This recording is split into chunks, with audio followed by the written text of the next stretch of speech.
So today we're going to continue on how to graph quadratics, but this time they're not going to be already factored for us. We're going to factor them ourselves, so we're just adding an extra step compared to yesterday, which is the factoring piece. These are in standard form, so I need to factor, find my two roots or solve for x, put the two roots on the x-axis, find the line of symmetry in the middle, and plug it in to find the y value to graph the vertex to then connect the parabola. So let's go ahead and do that now. So let's look at our first one. We're going to look at our function, which is the equation x squared minus 8x equals plus 12. We're going to set it equal to 0. So we want the solution, so the zeros or the solutions or the roots. We're going to factor this. 12 at the top, negative 8 at the bottom, 6 times 2, both negative, works. So in factored form, we're going to get y equals x minus 6 using the shortcut, x minus 2. We want to know when it equals to 0. So we're going to solve this using the zero product property. So my first answer is x equals positive 6 or x equals positive 2. And these are my roots or my solutions. I'm going to go ahead and graph them. One goes at positive 6. One goes at 2. Now we're going to find our line of symmetry, which is in the middle of those 2 points. Line of symmetry is going to be at positive 4, so x equals 4. I'm going to plug that 4 into the equation to find the y value to get my vertex. So at this time, you actually have the choice of plugging it back into the original problem or into the factored problem. They're both equivalent. I'm going to do the factored one because it's actually easier to work with than the one that's not factored. So I'm going to put my parentheses, the minus 6, the minus 2, and I'm going to plug in the number 4, which is my line of symmetry number. I'm going to simplify this. 4 minus 6 is negative 2, and 4 minus 2 is positive 2. You multiply these, you're going to get negative 4. Therefore, our vertex is going to be 4 comma negative 4. I'm going to go ahead and graph that. It goes right here and connect the parabola. And we are done. So again, it's quite a few steps, but there are steps you guys should easily be able to follow through with. Always check your work with a calculator if you must. All right, let's look at the next one. We're going to go ahead and factor this. Notice we have a value that's not 1. We cannot use a shortcut unless we have a GCF that's negative 2. In this case, we were lucky. 2 is the GCF, or negative 2. So I'm going to rewrite this as negative 2.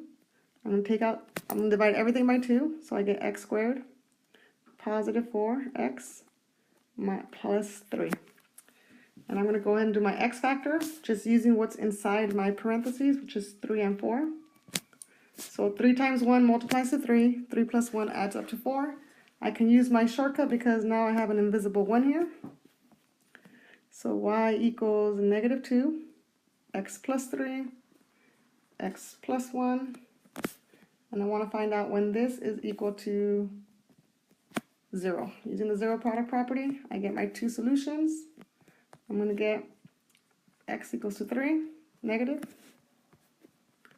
or x equals to negative 1. These are my roots.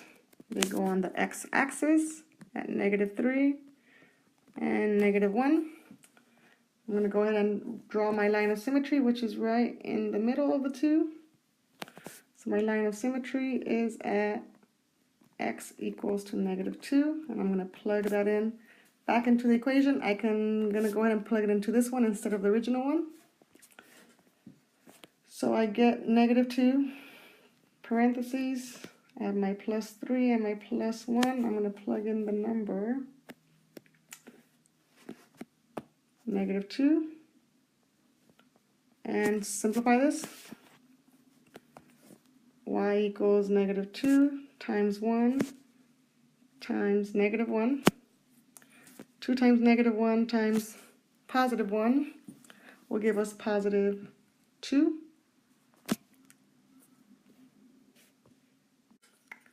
So my vertex is negative 2 for x, positive 2 for y. If I go ahead and graph it, it goes right here. I'm going to go ahead and draw my parabola, downwards facing parabola, and it should face downwards because my value here on the x squared is negative.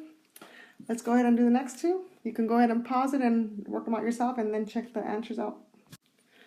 Alright, so we're going to go ahead and start with this one, but before you factor it, notice that this one does not have an a equal to 1. You are not allowed to use a shortcut because of that negative.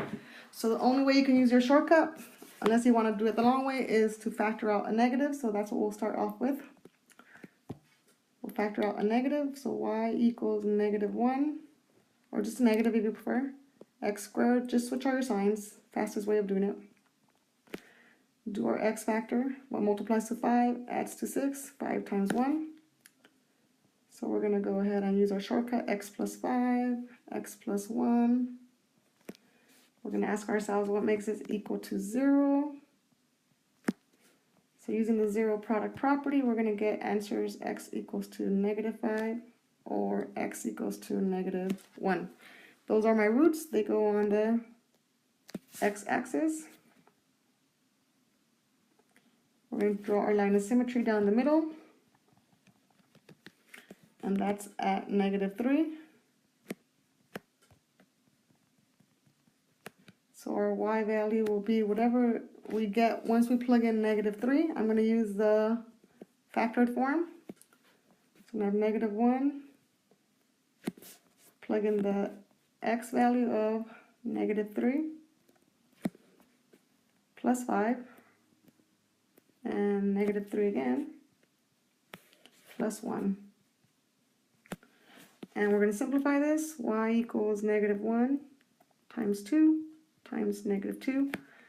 That gives us -4. So our vertex is -3, -4.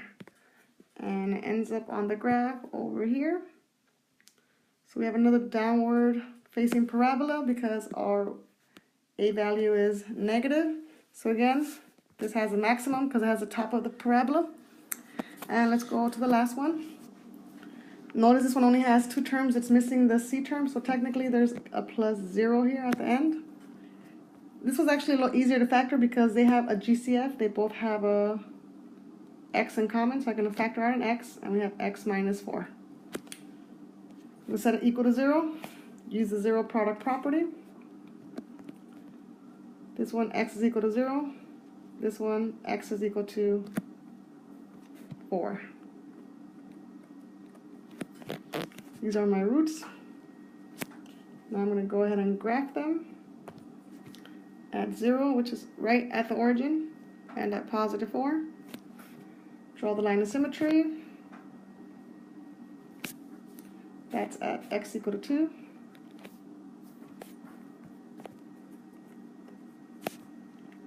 That's in the middle, and we're going to plug in for y.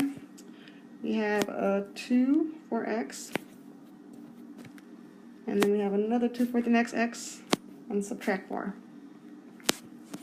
So we're going to simplify this. We have 2 times -2, and that gives us -4. So our vertex, we're going to have 2 for x, -4 for y. Go ahead and graph it. And we connect. And we have an upward facing parabola with a minimum because our a value is a 1. It's positive. Alright, so that's pretty much the general idea. Just go ahead and start your practice, and good luck.